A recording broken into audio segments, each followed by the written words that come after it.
Welcome to a healer's guide to Halls of Infusion, where we cover dungeon mechanics from the healer's point of view. This dungeon is known for being very difficult for healers, but having a better understanding of where damage is coming from can make a world of a difference. My name's ElbenNinja7, let's jump into it. Starting off, there are a few talents that can ease the suffering of this dungeon. Make sure that you have your poison dispels as well as immunity to movement impairing effects, as they can lighten the damage tremendously. The trash leading to the first boss is one of the more difficult packs. There are a few must-stop casts that, if interrupted properly, can help the healing a ton. So make sure to kick Expulse, as it does massive AoE damage, and use spare kicks on Demoralizing Shout, as it makes your party do less damage. However, you're going to want to set the Ravagers as your target for your damage, as they have an aura that gives attack speed to all other enemies nearby. Aside from the casts being kicked, the healer's number one priority is to pay attention to who the containment apparatus is channeling containment beam on. This does heavy single target damage over 3 seconds and will require significant spot healing and external coverage. However, this channel can and should be stopped with AoE crowd control or crowd control like Paralysis and Hammer of Justice. If multiple beams go off at the same time, don't hesitate to combat it with a throughput cooldown. The pool sizes can be large in this corridor and damage will slip through, so use minor cooldowns aggressively rather than conservatively, like using them on pool while all the Ravages are alive. Also watch out, as the Geomancers will be jumping around doing massive damage to anyone they land on, so make sure to move out of this swirly ASAP, as it hits quicker than you might think. Finally, your tank will be under significant pressure because the defenders have two separate bleed mechanics, one of them being a frontal called Spear Flurry, so don't stand on the tank. Dodge swirlies, kick casts, and be ready for the containment beam channel, and you're already at the first boss. Once you start the fight with Watcher Aridus, the first thing you're going to want to do is take note of where your tank decides to tank the boss. There have been many different ways that this boss has been handled historically, so I'll try to make the description as general as possible. Basically, if the tank decides to tank the boss in the center of the room, you're going to run your debuffs to the corner of the room. And if the boss is pulled out of the center of the room, debuffs will be run to the center of the room. So what are these debuffs? Well, periodically the boss chooses two targets to give a basic magic debuff to that ticks damage over 6 seconds. These debuffs can be dispelled, however, only do so if the player is moved away from the party significantly. Because once the debuff either expires or is dispelled, it'll leave a large damage puddle on the ground. You will need to spot heal these two targets until the debuff disappears, as it does significant damage, and make sure that they are always in range of you. If you are one of the players marked, try and drop your puddle close to the other one, but be careful of pixel stacking, as the puddle does do a lot of damage. The boss also periodically casts Titanic Fist, which is a frontal cone. Do not stand on the tank, as this will kill you. But finally, we get to the mechanic that will eat up all of your throughput cooldowns. Roughly every 25 seconds, the boss will channel Static Surge, which pulses out heavy AoE damage 4 times over 6 seconds.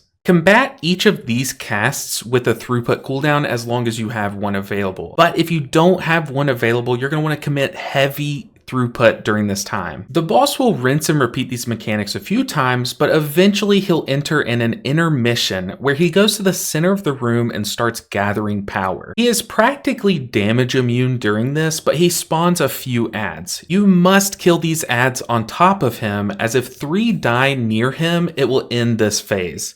Commit every damage cooldown you have during this window, as the longer this intermission lasts, the more his damage will amp up for the next 40 seconds. Also, be very careful about being near the adds as they die, as they do massive damage around them. And while they're alive, do your best to chain crowd control them, because while they're alive, they're going to be doing damage to your party and applying this dot debuff that can be dispelled. Rinse and repeat the few mechanics that this boss has, and it will fall over given enough time. Do your best to preserve cooldowns for Static Surge, and the rest of the healing required is just spot healing dotted targets. The next stretch of the dungeon, including the next boss, has a deadly toxin that you will want to keep track of called Gulp Swag Toxin. It does a sizable amount of damage if stacked up, but more importantly, it will instantly kill your ally if you allow it to get to 10 stacks. There are some dangerous mobs that you'll want to focus on as they can easily kill your tank or instantly wipe the group. On pull, the tank will be under an immense amount of pressure as the enemy called Skulking Zealots will stun the tank as soon as they come out of stealth. So protect them for those 3 seconds with a few spot heal casts or rolling hots, as losing the tank can be an instant wipe. These enemies also continuously amp up their damage with each melee, so don't forget about your tank once they come out of the stun. Also, the Primalist Shock Trooper has a cast called Elemental Focus that you'll need to prioritize kicking. If this cast goes off, their basic lightning blast will become a chain lightning, making them significantly more threatening. It is much more valuable to commit an interrupt to this than it is to commit a throughput cooldown to this, which you will need to do if this cast goes off. If that gets handled, almost all of the damage here is single target. There are also a few dragonflies throughout this stretch that have a cast called Dazzle that's a frontal damage and disorient. So use your spare kicks and stops for these. Or just stay away or behind these dragonflies and you won't have any issues. Before reaching the second boss, there is a mini boss fight where you have to kill Kairaz and Amy. Even though they spawn other enemies periodically, keep them as your target to kill them quicker.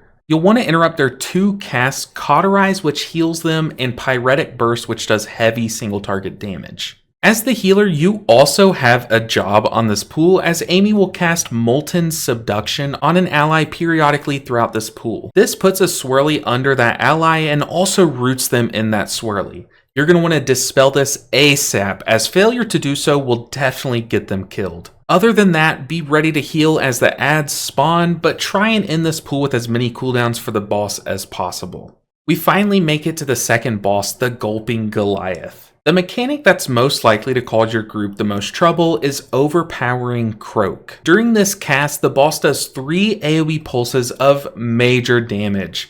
With each pulse, he also drops a swirly under a player that can do heavy damage if not dodged, but that swirly also spawns 2 of the swaglets from earlier. Remember that each time these swaglets melee an ally, they'll apply a stack of Gulp Swag Toxin. So make sure and dispel these frequently, as your ally will die upon reaching 10 stacks. Use one of your throughput cooldowns during these 3 pulses of damage, making sure the party is topped before it begins. That way your allies don't die to them or the follow-up damage from the frogs. The boss will then also cast Gulp, which consumes anything in the ring after this cast finishes.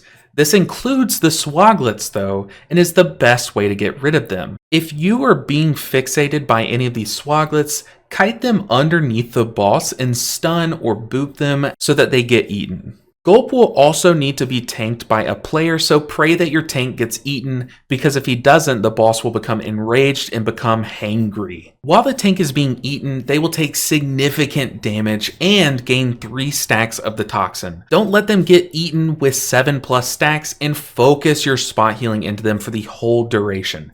This does insane tank damage and they will need your help. Aside from Overpowering Croak, the other mechanic that will require a healing cooldown is Toxic Effluvia. I hope I'm saying that right, but we're just sticking with Effluvia. This also does 3 pulses of AoE damage, but trades out the frog spawning mechanic for more damage. Make it your #1 priority to make sure that all allies are topped up before this channel starts, and prioritize healing through its entire duration. Don't hesitate to use defensives during these 2 mechanics, or external any allies that still have swaglets chasing them, or the tank when they get eaten. And finally, the easiest mechanic, the boss will pick a target to cast Belly Slam on. Move out of this ASAP, as being hit by it will almost certainly lead to your death. If you can keep your allies up during Overpowering Croak and Toxic Effluvia, you have this boss down in no time.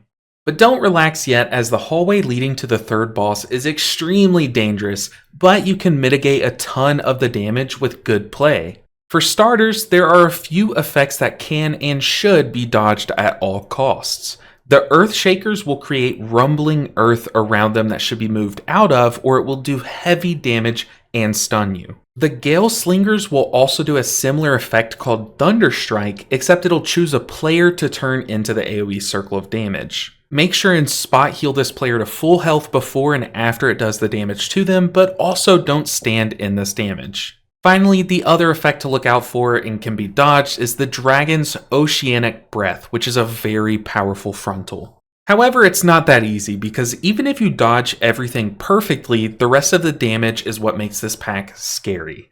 For starters, the Ice Caller will continuously shoot ice shards at your tank. Don't let too many of these go off as this damage racks up very quickly, and throw any spare globals towards spot healing your tank. This leaves us with the main mechanic of this pool, the dragon's Deep Chill. This cast does heavy AoE damage to the entire party and also leaves the party with a magic debuff that is both a slow and damage over time. Use your cooldowns aggressively versus this mechanic as you will want to treat it like a boss slam. Absolutely make sure the party is topped before and as soon as possible after this mechanic happens. And remember that using a global to dispel the debuff after the slam hits is very high value as that dot does big damage. But you can also cheese this mechanic a little bit using things like Revival after the damage happens, Mass Dispel after the damage happens, or if you have spells that remove slows like Druid's Shapeshifting in and out of bear form or Monk's Tiger's Lust to remove a debuff alongside your Dispel. But since the debuff is also a slow, it can be immune if you have something like Chi-Ji rolling before the damage happens or Blessing of Freedom on an ally. These packs are a huge roadblock for healers, but not as much as this next boss. Khajiit the Unyielding has a major learning curve for healers. But I'm about to show you the key to success on this boss. For starters, this boss doesn't really have any major slams of unavoidable AoE damage that other bosses have. But before we get into how to actually heal this boss, let's first quickly go over the mechanics that it does have. When you first start this fight, you should notice that there are ice blocks scattered throughout the room. They are either cracked or they're healthy. And periodically the boss will cast Hailstorm. This spell has a very long cast time, but once it goes off, it will basically one-shot any player that it hits. The only way to dodge this spell is to hide behind one of the healthy ice blocks.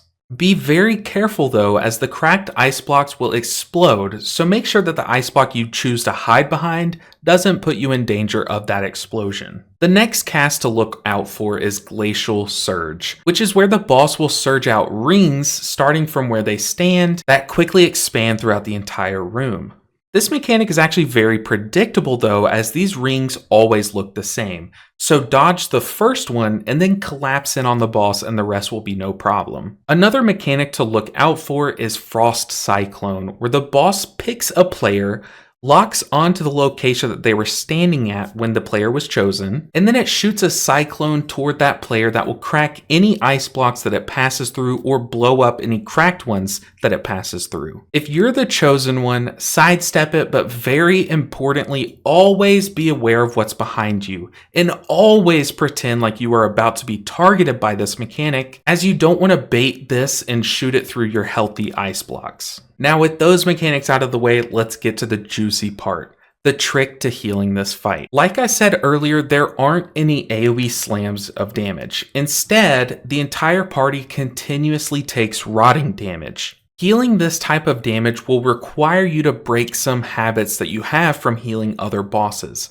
as one trap that healers fall into is that they are trained to pop cooldowns the moment their party takes any damage versus a boss. But this does not work here, as you will run out of cooldowns eventually if you do this. Instead, this boss should be treated differently. You will want to layer your cooldowns and space them out as much as you can. That way you're never caught without a way to top everyone up. This also allows your cooldowns to get close to their full value by limiting the amount of overhealing that you're doing. So this fight might look something like this. You're going to allow the party to rot down to around 60% HP and then pop a cooldown like Sheilun's Gift. After some time, the party's going to eventually rot down to about 60% again, and you can pop Chi-Ji. And then you can rinse and repeat this cooldown cycle until the boss dies. Now obviously this cycle is going to look different depending on which spec you're playing and how your cooldowns can be spaced out, But for the most part, you can extend the intervals of when you actually need a cooldown by committing a lot of globals to spot healing. For example, if I know that I still have to heal people up for 30 seconds before Chi-Ji comes off cooldown, I'll take some time to spread some renewing mists, some enveloping mists, and then I'll slam some vivifies into one person and cleave the 3 DPS of myself up to full. You can also pop a defensive yourself and use externals on some of the DPS to kind of slow down the damage between your cooldowns. Also, use the time that you're hiding behind an ice block to cast a large amount of heals and reapply hots. But stacking your cooldowns on top of each other just does not work and will leave you caught with your pants down versus this boss. But with enough practice, you should become a bit more comfortable watching your party get a little lower before you pop those cooldowns, or you'll get better at keeping them topped up between your cooldowns, making this boss a lot easier. The final cast that you should be on the lookout for is Frost Shock, which shocks an ally for a smack of damage and puts a slow on them for a few seconds. Don't let allies be low enough for this smack of damage to kill them, but also don't waste a global on dispelling the slow. Unless you feel very comfortable with your upcoming throughput, like you know you're about to pop a cooldown and you can waste a global on dispelling just a slow. But for the most part, you kind of want every global on this boss to be committed to doing the most maximized healing throughput. Once again, with a few pulls of this boss, you will get used to the pattern required to take it down and move on toward the final boss. Make sure that you are topped up on mana before entering this hallway, as once you enter combat, you'll struggle to leave combat until you reach the end. Luckily, there's only one new mob worthy of your attention here that has 2 must-stop casts. This enemy is the Aqua Rager, which will cast Boiling Rage, causing it to enrage, but also it'll attempt to cast Tidal Divergence once its health gets low enough. Kick both of these casts, especially Tidal Divergence, as it makes them split into 4 other enemies, which is very annoying. There is also a Proto-Dragon here, so remember to dodge the frontal and top up allies before and after Deep Chill, and do what you can to protect your party from that slowing dot debuff. Finally, at the end of this bridge, there is a mini-boss blocking your path. Their name is Infuser Saria, and they will cast Inundate, which does massive damage to everyone in a 40-yard range. You should always combat this with heavy throughput or at least one of your minor throughput cooldowns, because if your party is not topped up before this goes off, it could and most likely will lead to them dying. Dodge the Flash Flood cast as it does heavy damage around Saria. And also dodge the tsunamis that are continuously going to keep coming at you until she dies. But once that happens, we finally reach the last boss of this dungeon. Be very careful about standing close to this boss though, as it always hits the closest ally. Especially if you're a melee healer, do your best to be at max melee range at all times. Also, be ready to pocket heal the tank when the boss casts Squall Buffet. Or Buffet, I still have no idea how to say this. But this does big damage and is followed by a channel called Focused Deluge, which also does heavy tank damage. The boss will also cast Infused Globules throughout the fight. These are swirlies that must instantly be moved out of, because if you stand still to finish a cast, you will take threatening damage. The globules will then spawn a tornado that you need to avoid because they also do heavy damage and apply a slowing dot as well. Be on the lookout for any other players that get clipped by the globules or their tornadoes and dispel and spot heal them instantly. The cast that you really want to pay attention to though is Tempest's Fury. This does a significant slam of damage to all of your allies, so make it your top priority to pop a cooldown and defensives before this cast so that everyone is topped up. And have that cooldown rolling through the damage to heal them up as quickly as possible, as it does so much damage that any follow-up avoidable damage will kill your ally. After a few cycles of these abilities, once the boss reaches 60% health, he will enter into an intermission. Your party will then split up and be launched to the start of a hallway leading to him. Dodge everything that you see, but race back to the boss room as there are 4 infusers there that continuously channel infuse into the boss. These should be kicked as they empower the boss for the remainder of the fight, but be very careful as kicking this cast will now activate them, making them cast Inundate, the cast that mini boss did that does heavy AoE damage. So kick Infuse and then use your boops and CC to stack the infusers and stop as many inundate casts as you can. But as the healer, be ready with a cooldown if one of these casts accidentally slip through. After all of the infusers are killed, the boss will reappear and get back to his normal list of mechanics. And once you tackle this boss, you are finished with one of the hardest dungeons to heal. The bosses in this dungeon are no joke, and this dungeon is pretty unique in the fact that it has brutal tyrannical weeks and fortified weeks. However, now that you know all of the tricks, it shouldn't pose any problems to you anymore. My name is ElvinNinja7, and I'm trying a new format of a guide, so if you enjoyed this video and want me to make more in the future, hit the like button. Also, make sure that you are subscribed, as it is a free way to make sure that you don't miss any future guides like this one. I'm going to give a special shout out though to the patrons of this channel that allow me to continue making my dream of being a YouTuber come true. So thank you so much if your name is on the screen, but if you want to support the channel alongside them, make sure and check out that Patreon link down in the description below. If you have any other questions about this dungeon, leave them in the comments below and I'll make sure and respond. But thank you so much for all of the support, and I'll see you in the next video. Now go tackle this dungeon.